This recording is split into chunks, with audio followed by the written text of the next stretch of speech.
मैं पाइप लगाकर अपने घर का आंगन धो रही थी जब बाहर का दरवाजा बड़ी जोर से धड़धड़ाया गया था। पापा के आने का समय नहीं था और मेरी माँ भी किचन में बिजी थी, इसलिए मजबूरन मुझे ही दरवाजे के पास जाना पड़ा। मैंने कहा कौन है? कहने लगा मैं अर्नब हूँ। मैंने कहा कौन अर्नब?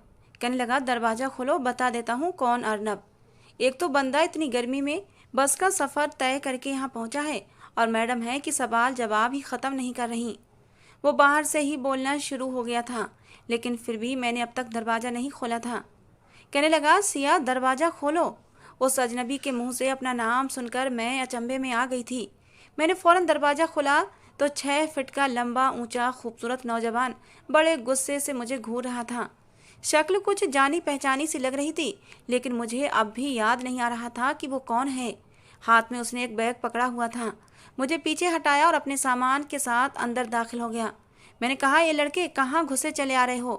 कहने लगा मैं तुम्हारे मुंह लगने के लिए यहाँ नहीं आया हूँ। जाकर अंदर से संजय साहब से कहो कि अर्नब आया है और इस बार खाली हाथ वापस नहीं लौटूंगा। मैं हैरान थी कि वो तो मेरे पापा को भी जानता था। तब तक शायद मेरी माँ भी उसकी बातें सुन चुकी थी, क्योंकि वो किचन से ही आवाज़ लगाकर पूछ रही थी सिया दरवाजे पर कौन है। मैंने मम्मी मम्मी की हाँक लगानी शुरू कर दी। पता नहीं कौन था। मम्मी किचन से बाहर आई तो उस नौजवान को देखकर मेरी माँ के माथे पर भी बल पड़े थे। कहने लगी तुम फिर आ गए? कहने लगा जी हाँ आंटी जी, मैं फिर आ गया। मैं हैरान थी, आखिर ये सब चल क्या रहा था। सब एक दूसरे को जानते थे, बस मैं ही उसे नहीं जानती थी। मम्मी कहने लगी लेकिन तुम यहाँ क्यों आए हो? तुम्हें पता तो है कि तुम्हारी माँ की और मेरे पति की आपस में कभी कोई बातचीत नहीं हुई है। सारी रिश्तेदारी खत्म हो चुकी है। मम्मी के मुंह से ये सुनकर मेरे दिमाग में एक धमाका सा हुआ था। मुझे सब कुछ याद आने लगा। इसका मतलब ये गीता बुआ का बेटा था।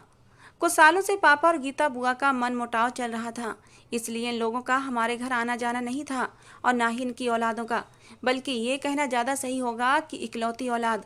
मेरी बुआ गीता अपने माँ बाप की इकलौती औलाद थी। अब भी मेरी माँ मुझे यही तो कह रही थी कि तुम्हारे हॉस्टल से घर आने से पहले तुम नहीं जानती कि घर में कितना कितना फसाद हुआ था। मैंने पूछा माँ क्या हुआ था घर में? तो माँ ने कहा था कि घर के कामों से फ्री हो जाओ तो तुम्हें बताती हूँ।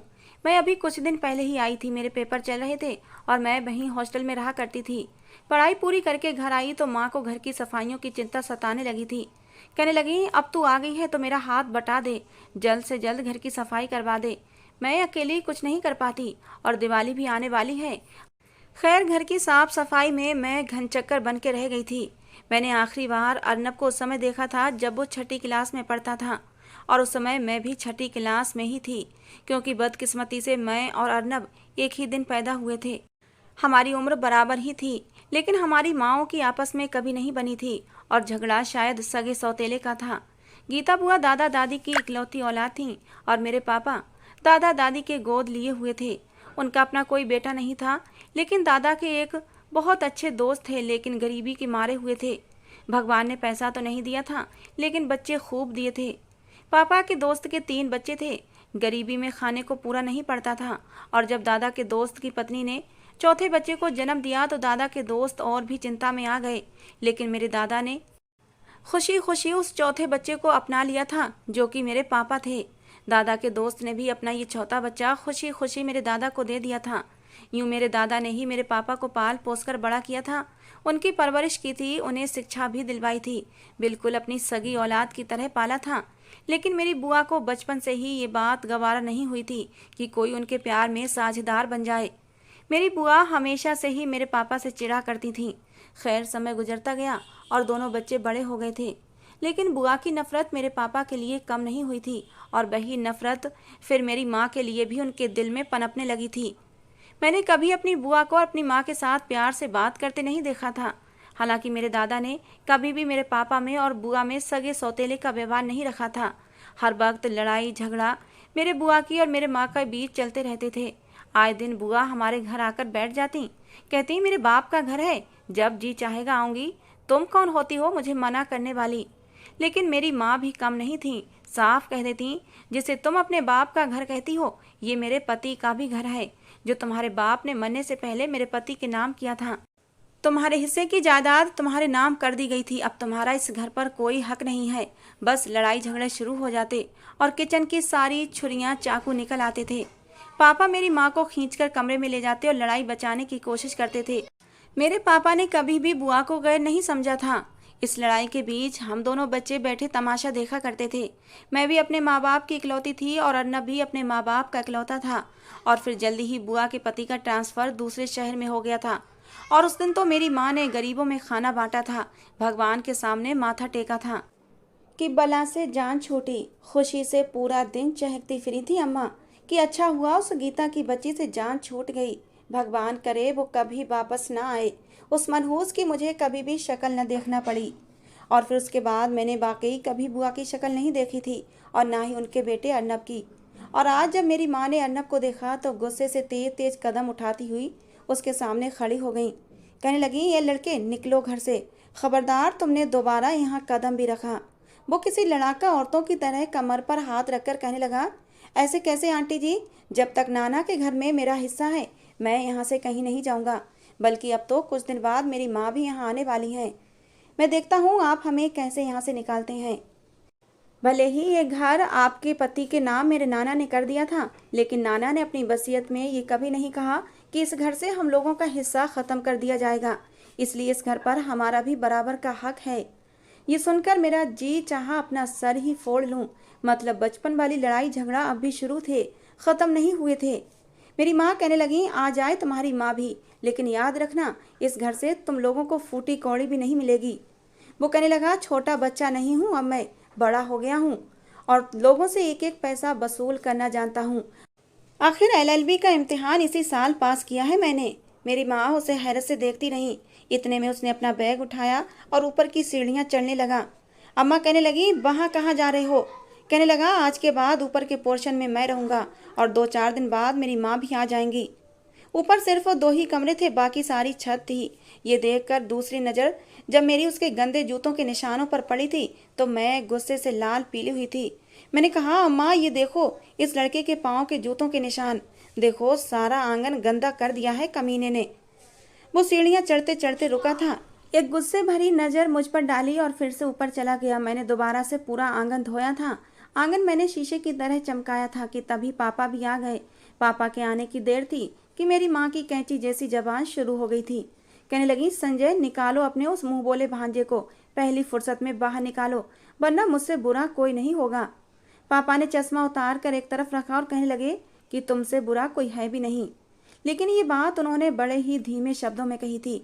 मैं पापा के पास ही खड़ी थी इसलिए मैंने सुन लिया था। माँ कहने लगी, संजय ये क्या मुँह ही मुँह में बड़बड़ा रहे हो, क्या कहा तुमने? पापा कहने लगे, मैं ये कह रहा हूँ कि जाता हूँ अभी ऊपर, टांगे तोड़ कर निकालता हूँ उस नालायक को। उसने क्या समझ रखा है कि यहाँ पर आकर बैठ जाएगा तो क्या घर उसे मिल जाएगा? अरे उसने अगर वकालत पास कर ली है तो क्या हुआ? क्या मैं डर जाऊँगा उससे?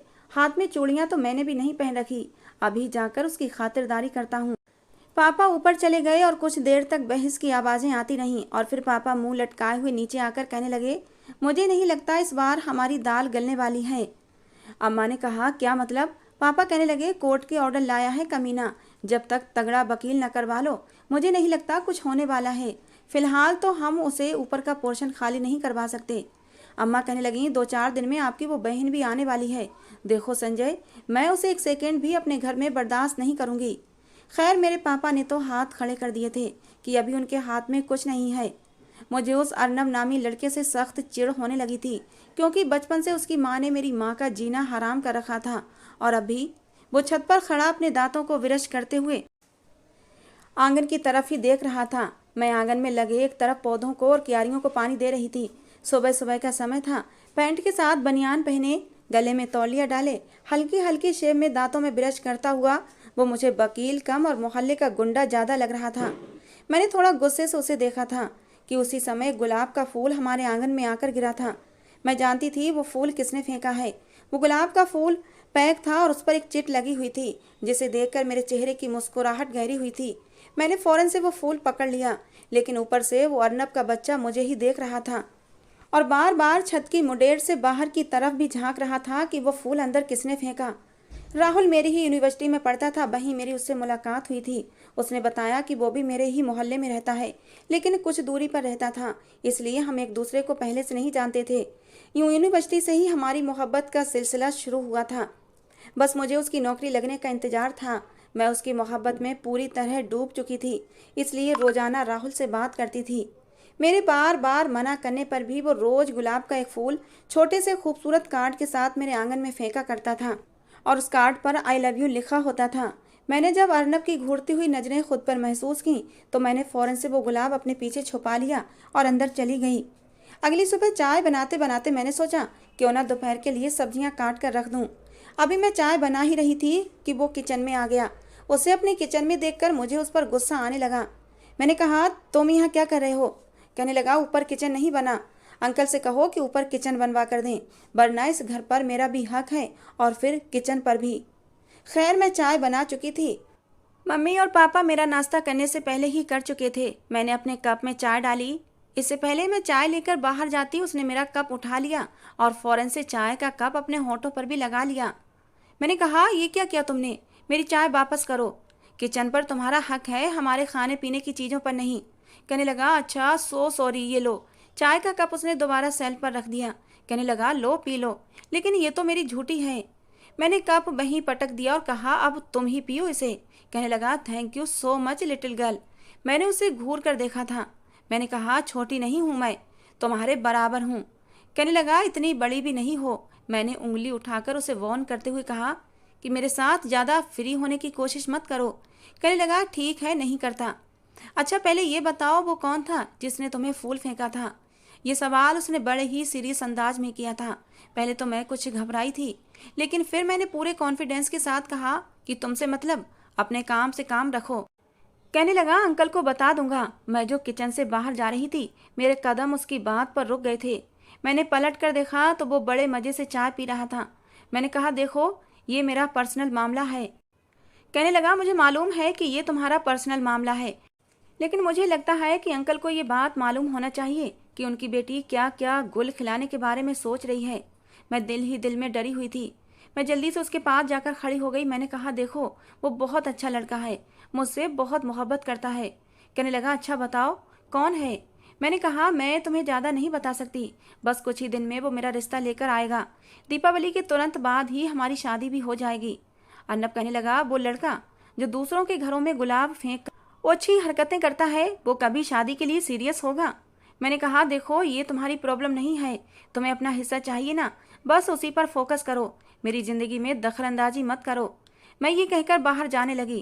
कहने लगा, एक शर्त पर। मैंने फिर से पलट कर उसे देखा। कहने लगा, कल से दोनों टाइम का खाना मेरे कमरे में पहुंचा दिया करना, क्योंकि मेरी माँ तो 15 दिन के बाद ही आएंगी और ये 15 दिन खाने की जिम्मेदारी तुम लोगी।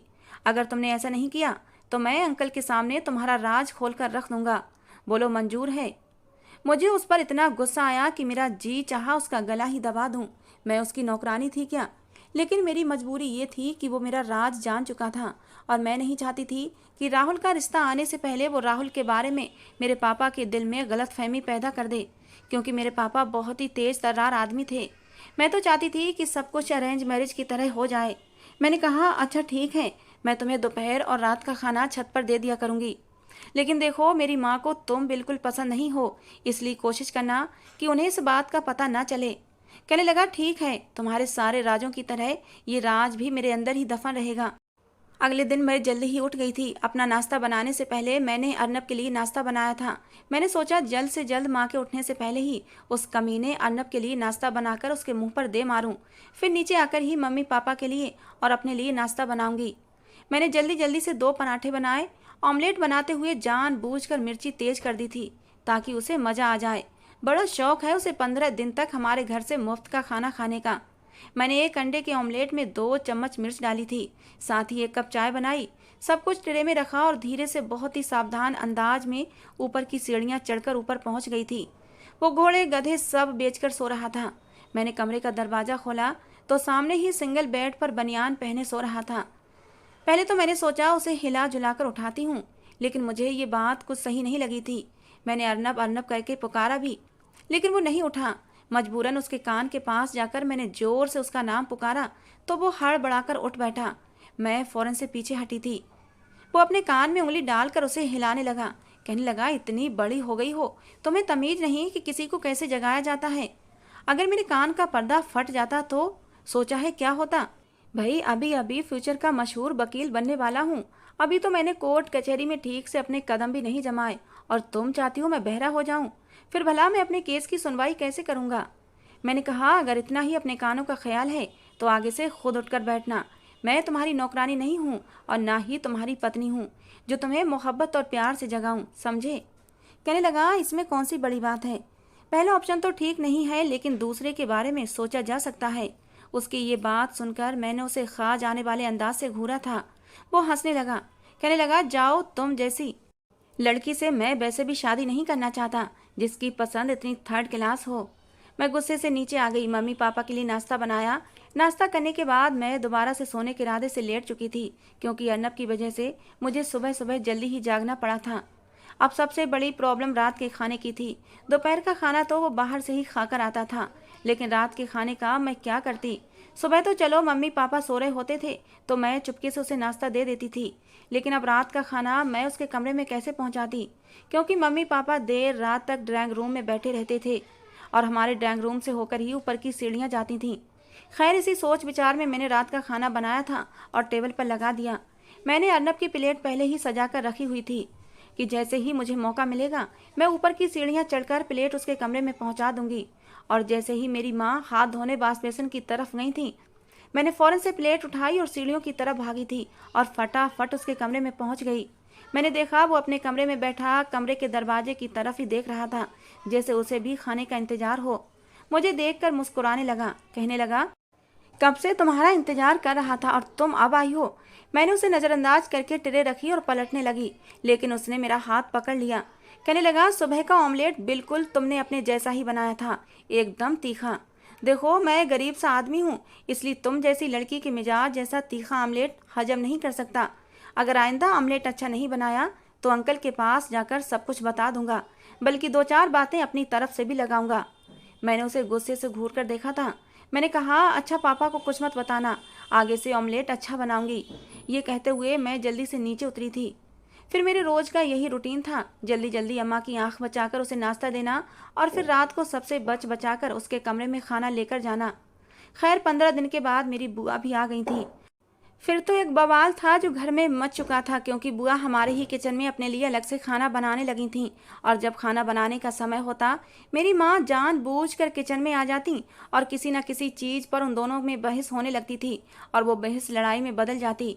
अम्मा कहती, घर मेरा है, सारी जवानी मैंने इस घर पर लगा दी है और अब तुम यहाँ पर आ गई हो अपना हक जमाने के लिए। मैं तुम्हें यहाँ से फूटी कौड़ी भी नहीं दूंगी।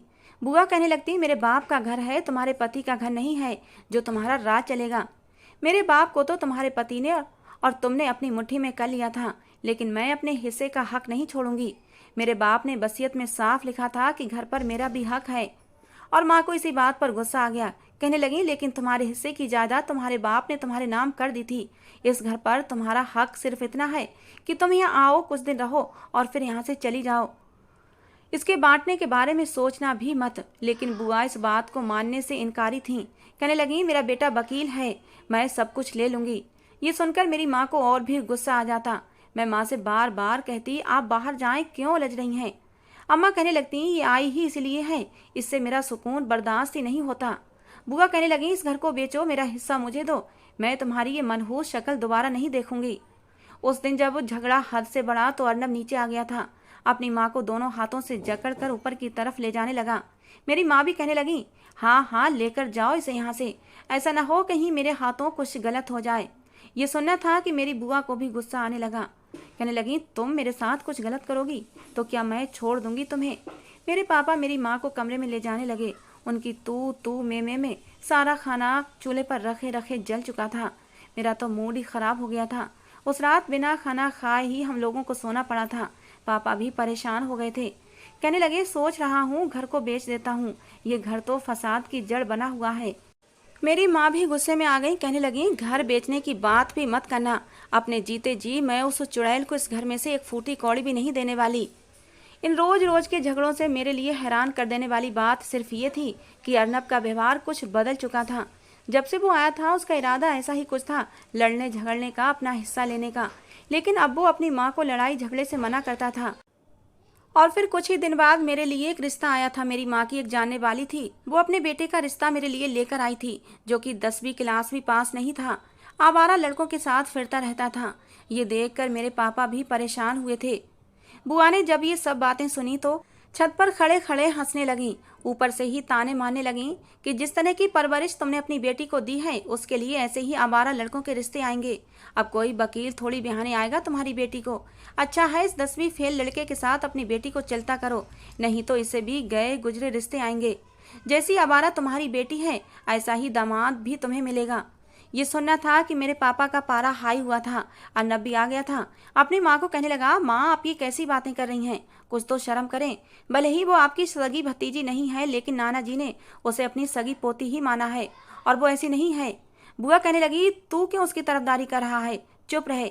पापा कहने लगे, गीता अपनी जबान को लगाम दो, तुमने अब तक जो भी कहा है मैंने चुपचाप सुना है। तुम हमेशा से मेरी पत्नी से लड़ाई झगड़ा करती रही हो, उसे ताने भी देती रही हो, लेकिन मैंने कभी भी कुछ भी नहीं कहा, क्योंकि तुम दोनों ही एक दूसरे से कम नहीं थीं। अगर तुम उसे एक सुनाती हो तो वो भी तुम्हें 10 सुनाती है, लेकिन मेरी बेटी को अगर तुमने कुछ भी कहा तो मुझसे बुरा कोई नहीं होगा। पहली बार मैंने पापा को इतने गुस्से में देखा था। मेरी माँ कहने लगी, जा जा मैं भी देखती हूँ तेरे वकील बेटे को कौन लड़की बिहाने आती है। मेरी सहेली का बेटा करोड़ों की जायदाद का मालिक है, उसे पढ़ने की क्या जरूरत है कि वो दूसरों की गुलामी करता फिरे तुम्हारे बेटे की तरह। उसका तो खुद का ही इतना बड़ा बिजनेस है। मेरी माँ तो जिद में आकर इस रिश्ते पर तैयार थी, और मैं जानती थी वो पापा की एक नहीं सुनेंगी और अपनी सहेली को हाँ कर देंगी। रात को रोते हुए मैंने राहुल को फ़ोन किया था। जब उसने मेरी बात सुनी तो उसने मुझे जो मशवरा दिया, मैं तो बुरी तरह घबरा गई थी। कहने लगा, सिया तुम घर से किसी न किसी तरह निकलो, हम दोनों भाग जाएंगे, मैं तुम्हें लेने आ जाऊंगा। तुम किसी तरह गली के नुक्कड़ तक पहुंच जाना और फिर हम किसी मंदिर में जाकर शादी कर लेंगे, और शादी करने के बाद तुम्हारे घर वाले कुछ नहीं कहेंगे। पहले तो मैंने उसकी बात नहीं मानी थी, लेकिन इस बात के अलावा मुझे कोई दूसरा हल भी नज़र नहीं आ रहा था, और मैं मान गई। मैंने कहा, अच्छा चलो ठीक है, लेकिन शादी होने के फ़ौरन बाद तुम मुझे वापस छोड़ देना। हम अभी अपने शादीशुदा रिश्ते की शुरुआत नहीं करेंगे जब तक मेरे माँ बाप इज्जत और सम्मान के साथ मुझे घर से विदा ना कर दें। कहने लगा, ठीक है। मुझे राहुल की बात पहले तो बुरी लगी थी, क्योंकि मैं अपने माँ बाप की इज्जत से खिलवाड़ नहीं करना चाहती थी, लेकिन उस 10वीं फेल लड़के से शादी भी नहीं करना चाहती थी। वो बिल्कुल ही गवार था, और मैं राहुल की बात मान चुकी थी। और फिर रात को मुंह छुपाए मैं घर से बाहर निकल आई थी। गली के नुक्कड़ पर ही वो मुझे मिल गया था, मुझे अपनी बाइक पर बिठाया और ले गया। कहने लगा, मैंने अपने दोस्तों से बात कर ली है, मैं तुम्हें उन्हीं के घर लेकर जा रहा हूँ। वहीं पंडित जी भी हैं, हमारी शादी वहीं हो जाएगी, और मैंने शादी के फौरन बाद ही तुम्हें घर भी छोड़ दूंगा, और 2-3 दिन बाद मैंने अपना रिश्ता भी भेज देना है। बस तुम्हें ये कहना पड़ेगा कि हम शादी कर चुके हैं। तुम्हारे माँ बाप को फिर हमारी बात मानने के अलावा कोई चारा नहीं होगा। मैंने कहा, ठीक है, लेकिन मेरा दिल बहुत ज़्यादा डरा हुआ था, कभी ऐसा काम करने के बारे में सोचा भी नहीं था। राहुल ने गाड़ी एक फ्लैट की बिल्डिंग के सामने खड़ी की थी। इस वक्त रात का अंधेरा था, गली सुनसान थी। वो मुझे दूसरी मंजिल पर ले गया। जहां उसने डोरबेल बजाई तो फौरन से दरवाज़ा खुला था। 4 हट्टे कट्टे मर्द अंदर मौजूद थे। मैं अंदर जाते हुए घबरा रही थी। राहुल ने मेरा हाथ पकड़ा, कहने लगा, क्यों परेशान हो रही हो? अरे मैं हूँ ना, ये सब बहुत ही अच्छे आदमी हैं, मेरे दोस्त हैं, इनसे घबराने की ज़रूरत नहीं है, मुश्किल समय में हमारा साथ दे रहे हैं। ये कहकर वो मुझे हाथ से पकड़कर अंदर ले गया। जैसे ही वो मुझे फ्लैट के अंदर ले गया, उन हट्टे कट्टे मर्दों में से एक ने दरवाज़ा बंद किया था, और 3 मर्द सोफे पर बैठे हाथों में अजीबोगरीब ड्रिंक के गिलास लिए हुए थे। लेकिन टेबल पर रखी बोतल को देखकर मेरी जान निकल गई थी। वो तो शराब की बोतल थी। सबकी आंखें नशे से चूर थीं। मैंने कहा, राहुल तुम मुझे कहाँ ले आए हो? वो शैतानी हंसी हंसने लगा, कहने लगा, जाने मन वहीं लाया हूँ जहाँ तुम जैसी लड़कियाँ घर से भागकर पहुँचती हैं। उसके बदले हुए अंदाज देखकर मेरा रंग उड़ा था। वो चारों मर्द भी हंसने लगे।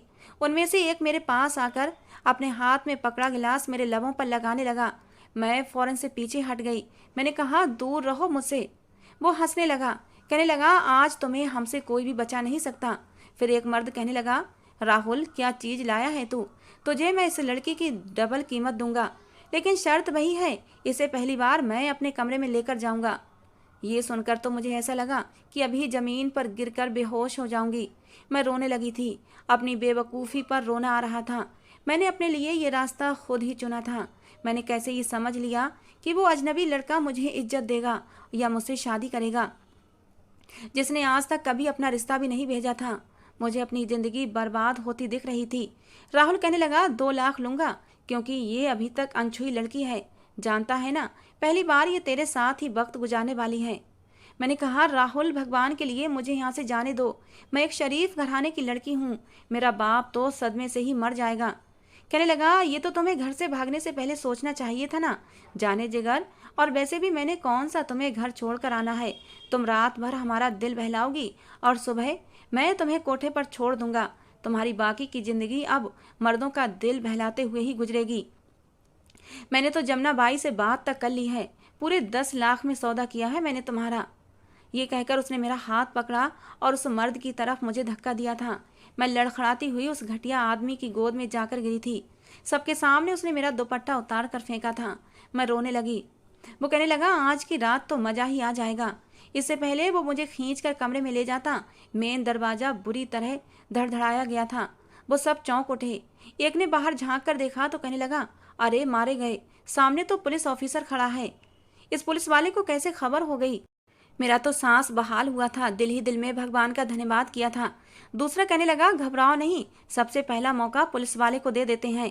ये पुलिस वाला भी इस लड़की के साथ अपना टाइम पास करेगा तो ठंडा पड़ जाएगा। दरवाजा खोलो, इससे भी बात कर लेते हैं। शायद तुम दोनों को आते हुए इस पुलिस वाले ने देख लिया होगा। उसे शक हो गया होगा और वो भी बहती गंगा में हाथ धोने पहुंच गया होगा। उस आदमी ने राहुल को तसल्ली दी थी और इस तरीके की बातें सुनकर मेरी सांसें फिर से अटक गई थीं। दरवाजा खुला तो सामने खड़े लड़के को देखकर तो मेरी आंखें फटी की फटी रह गई थीं। वो कोई और नहीं बल्कि पुलिस की वर्दी में अर्नब था। इससे पहले कि मेरे मुंह से उसका नाम फिसलता, उसने आंखों के इशारे से मुझे चुप रहने के लिए कहा था। कहने लगा, तुम लोग यहाँ पर लड़कियों को लाकर रंगरलियां मनाते हो। इतने डंडे मारूंगा कि याद करोगे। वो कहने लगे, इंस्पेक्टर साहब, सौदेबाजी कर लो हमारे साथ। अरे हमें डंडे मारकर तुम्हें क्या मिलेगा? वैसे भी हमारे हाथ बहुत ऊपर तक हैं। हमें जेल में बंद करोगे तो कल खुद ही हमारी जेल का ताला भी खोलोगे। भलाई इसी में है कि पहले इस लड़की से तुम समय गुजार लो, फिर हमें मौका दे देना। तुम्हारा भी भला हो जाएगा और हमारा भी। ये सुनना था कि अर्नब ने उसके मुंह पर एक जोरदार घूंसा मारा था। कहने लगा, कमीने, तूने सोचा भी कैसे कि मैं इस लड़की को कुछ भी होने दूंगा? तू गलत निगाह से इसे देख कर तो देख, तेरी आंखें न फोड़ दूं तो कहना। मैं नहीं जानती थी कि वो लड़ाई भी जानता है। वो एक था और वो चारों थे, लेकिन वो चारों पर भारी था। हाथ में उसने एक मोटा डंडा भी पकड़ा हुआ था, जो अक्सर पुलिस वालों के हाथ में होता है। उसने उन चारों को सोचने का मौका भी नहीं दिया था, बस मारे जा रहा था। मैं तो डर के मारे एक तरफ खड़ी हुई थी। मार मार कर उसने उन सबको जमीन पर गिरा दिया था। फिर गुस्से से मेरा हाथ पकड़ा और मुझे बाहर ले आया। कहने लगा, बहुत शौक था तुम्हें घर से भागने का। जी तो चाहता है 2 थप्पड़ तुम्हारे मुंह पर भी लगा दूं। देख ली तुमने अपने महबूब की असलियत। उस वक्त उसे अपने सामने पाकर मैं अचानक ही उसके गले लग गई थी और फूट फूट कर रोने लगी। मैंने कहा, मुझे माफ़ कर दो। भगवान का धन्यवाद कि तुम मेरे पीछे आ गए, वरना मैं किसी को मुंह दिखाने के काबिल न रहती। वो मेरा सर सहलाने लगा। मैं कैसे ना आता, मुझे तो आना ही था तुम्हारे पास। तुम मेरी इज्जत हो। मैं तुम्हें किसी कीमत पर भी दागदार नहीं होने दूंगा। मैं तो उसी दिन शक में पड़ गया था जब उस लड़के ने फूल फेंका था। उसकी सारी जानकारी मैं निकाल चुका था, लेकिन तुम उस लड़के के खिलाफ कुछ भी सुनना नहीं चाहती थी। फिर अंकल आंटी की लड़ाई की वजह से मेरा ध्यान तुम्हारी ऊपर से हट गया था। वो तो मैंने तुम्हें बाहर जाते देखा तो समझ गया था कि तुम उस 10वीं फेल लड़के से शादी नहीं करना चाहती, इसीलिए तुमने ये रास्ता अपनाया है। पुलिस की वर्दी मेरे पास मौजूद थी, क्योंकि कॉलेज में मैंने 2-4 ड्रामे ऐसे किए थे जिसमें मुझे पुलिस बनना था। अभी जल्दबाजी में कपड़ों के ऊपर से यही वर्दी चढ़ाई थी और पीछे पीछे भागा था। अब उसने अपनी वो वर्दी उतार कर एक थैली में डाल ली थी और अब घरेलू कपड़ों में था। हम घर के अंदर दाखिल हुए। सामने ही पापा आंगन में टहल रहे थे। मेरी माँ कुर्सी पर बैठी हुई थी और रो रही थी। सुबह की रोशनी फैलने लगी थी, इसलिए सब लोग ही घर पर मेरे ना होने की वजह से परेशान थे। आदत के उलट बुआ भी वहीं मौजूद थीं और परेशान भी थीं, और मुझे देखकर सब लोग होश की दुनिया में वापस आए थे। मैं तो रोए जा रही थी, समझ नहीं पा रही थी कि क्या कहूँ। बुआ कहने लगी, अर्नब, कहाँ से आ रहे हो तुम दोनों इस वक्त? मेरी माँ भी मेरे पास आई और बोली, तुम इसके साथ कहाँ गई थी? मैं क्या जवाब देती। अर्नब भी कहने लगा, माँ, हम दोनों ने शादी कर ली है। ये सुनना था कि सब के सब हैरत से अर्नब को देखने लगे। वो नज़र झुकाए हुए था। मैं हैरान थी उसने ये क्या बोल दिया था। मेरी बुआ तो जैसे गुस्से के मारे तप गई थीं। कहने लगी, अर्नब ये क्या किया तूने? तूने इस लड़की के साथ शादी कर ली? क्यों तूने ऐसा किया? मेरी माँ ने मेरा बाजू खींचकर मुझे अर्नब से अलग किया था। कहने लगी, ये क्या कर दिया तूने? मैं क्या कहती, मैं तो बिल्कुल चुप थी। वो कहने लगा, माँ मैंने बहुत बार आपसे कहने की कोशिश की थी कि मुझे सिया पसंद है, लेकिन आप लोग मेरी बात सुनना ही नहीं चाहते थे। और फिर सिया का रिश्ता भी आ गया था और उसकी माँ उसकी शादी भी जल्द से जल्द करना चाहती थी। अब मेरे पास कोई दूसरा रास्ता नहीं बचा था। लड़ाई आप दोनों की है, इसमें हम दोनों का क्या दोष है? हमें एक दूसरे से मोहब्बत हो गई थी। मेरे पापा तुरंत अर्नब के पास आकर खड़े हो गए और एक जन्नाटेदार थप्पड़ पापा ने अर्नब के मुंह पर मारा था। मैं अपनी जगह पर हिल गई थी। पापा ने इसके बाद और कई थप्पड़ अर्नब को मारे थे, लेकिन वो चुपचाप मेरे पापा की मार खाता रहा। मैं ही पापा के पास गई और उनका हाथ रोकने की कोशिश की थी। मैंने कहा, पापा भगवान के लिए इसे कुछ मत कहें, इसका कुछ दोष नहीं है। पापा ने मुझे भी एक थप्पड़ मारा था।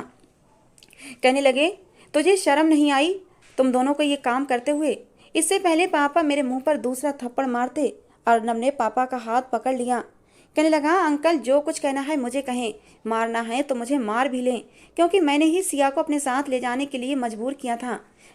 इस समय इसका कोई दोष नहीं है। मेरी माँ अर्नब के पास आकर उसका गिरेबान पकड़ने लगी। बोले, मेरी बेटी को अभी के अभी तलाक दो। लेकिन वो चुपचाप मार खाता रहा। मुझे ये समझ नहीं आ रहा था उसने मेरी खातिर इतने जूते खाए क्यों थे। सच बता देता तो सब उसके एहसानमंद होते। खैर सब लोग अपने अपने कमरों में चले गए थे। मेरी माँ ने भी मेरा हाथ पकड़ा और कमरे में ले गई थी और जोर से मुझे बेड पर फेंका था। बुआ और अर्नब अपने पोर्शन में जा चुके थे। अगली रात को न जाने कैसे अर्नब मेरे कमरे में आया था। उसे देखकर मैं हैरान थी। वो खिड़की के रास्ते आया था। मैं उस वक्त जाग रही थी क्योंकि मुझे नींद ही नहीं आ रही थी और उसे देखकर मेरी जान निकली थी। मैंने कहा, तुम यहाँ क्या कर रहे हो? पापा के जूते याद नहीं हैं? तुम्हें पापा ने कितना मारा था? अगर आज उन्होंने देख लिया तो तुम्हारा गला ही दबा देंगे। मुझे बहुत डर लग रहा था। कहने लगा, टाइम नहीं है मेरे पास। अंकल मुझसे शादी के पेपर मांग रहे हैं, लेकिन मेरी तो तुमसे कोई शादी ही नहीं हुई है। मैं कौन से कोर्ट के पेपर उन्हें दिखाऊं कि हम दोनों शादी कर चुके हैं? मैंने कहा, तो तुम सच क्यों नहीं बता देते? कहने लगा, पागल हो गई हो तुम, बदनाम होकर रह जाओगी। मेरी माँ का पता है ना तुम्हें, सारे खानदान में ढिंडोरा पीट कर रख देंगी। अभी तो इसलिए चुप हैं, जानती हैं कि कसूर उनके बेटे का है। मैंने कहा, क्यों मेरी खातिर इतना सब कुछ कर रहे हो? कहने लगा, सिया इन सब बातों का समय नहीं है, जल्दी से इन पेपरों पर साइन करो। मैंने कहा, ये क्या है? कहने लगा, ये पेपर हैं, मैंने कोर्ट से तैयार करवाए हैं, शादी के पेपर हैं, जल्द से जल्द इन पर साइन कर दो। मैंने कहा, अगर मैं इन पर साइन कर दूंगी तो मैं कानूनन तुम्हारी पत्नी बन जाऊंगी। ये सुनकर वो मेरी तरफ देखने लगा। कहने लगा, इस टॉपिक पर बाद में बात करेंगे, पहले साइन कर दो। जल्दबाजी में मैंने साइन कर दिए थे। वो पेपर लेकर चला गया। लेकिन अगले दिन का झगड़ा और भी ज़्यादा बड़ा था कि जब अर्नब ने वो शादी के पेपर सबके सामने रखे थे, जिस पर वकीलों के साइन थे, सरकारी ठप्पे भी लगे हुए थे, अर्नब के भी साइन थे और मेरे भी साइन थे, गवाहों के भी साइन थे। बुआ कहने लगी, तुमने जो कुछ भी किया है जज्बाती फैसला है, इसलिए सिया को तलाक दो। दूसरी तरफ मेरी माँ भी यही कह रही थी कि अभी के अभी कुछ नहीं बिगड़ा, सिर्फ कोर्ट मैरिज हुई है। अपने बेटे को बोलो कि मेरी बेटी को तलाक दे दे, वरना हम अदालत से भी तलाक ले सकते हैं। लेकिन मेरे पापा चुप थे। कुछ देर बाद कहने लगे, ऐसा कुछ नहीं होगा, शादी हो चुकी है, इन दोनों ने अपनी मर्जी से शादी की है। मेरी माँ कहने लगी, तुम्हारी वजह से इसने ये कदम उठाया है, क्योंकि अगर तुम थोड़े से सख्त बन जाते और अपने इस नाम की बहन और उसके बेटे को घर से निकाल देते तो ये नौबत ही ना आती। अरे इज्जत की बात आए तो सगे खून के रिश्तों को भी दांव पर लगा देते हैं, और ये तो तुम्हारी सगी बहन भी नहीं है, क्यों इसे और इसके बेटे को घर में रुकने दिया? लेकिन मेरे पापा खड़े हो गए और अपना फैसला सुनाते हुए बोले, जो हो चुका है अब वो हो गया है, उसे बदला नहीं जा सकता। कुछ ही दिन में मैं इन दोनों की विदाई कर दूंगा।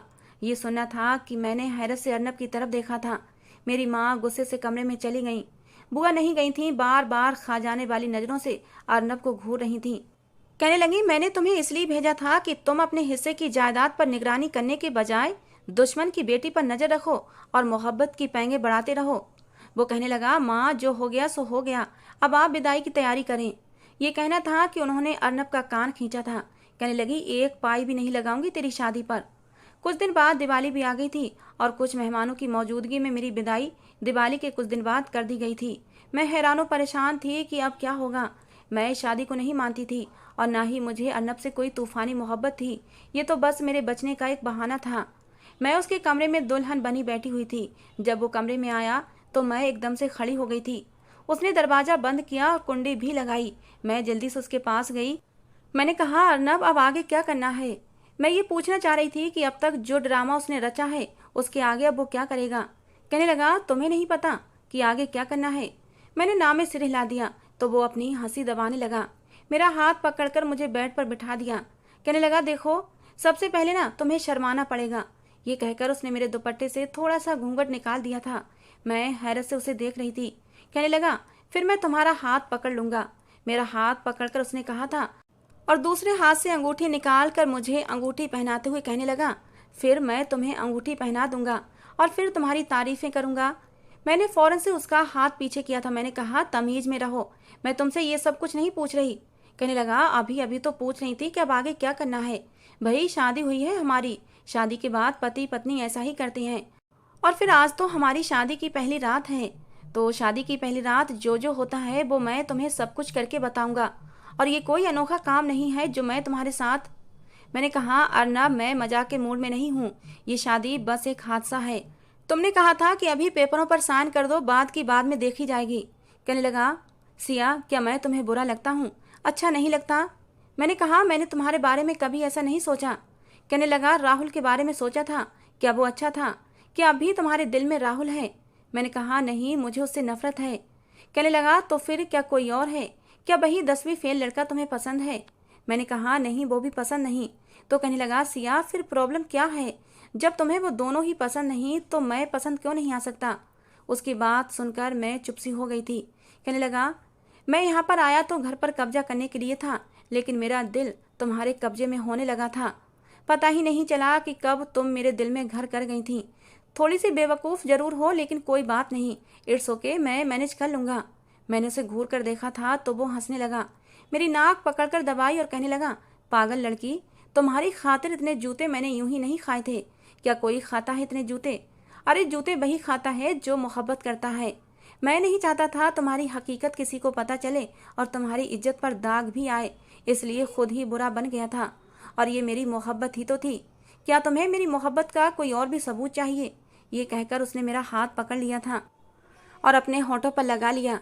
कहने लगा, सिया आज की रात को हमने यादगार बनाना है। ये कहकर उसने मुझे अपनी बाहों में समेट लिया था।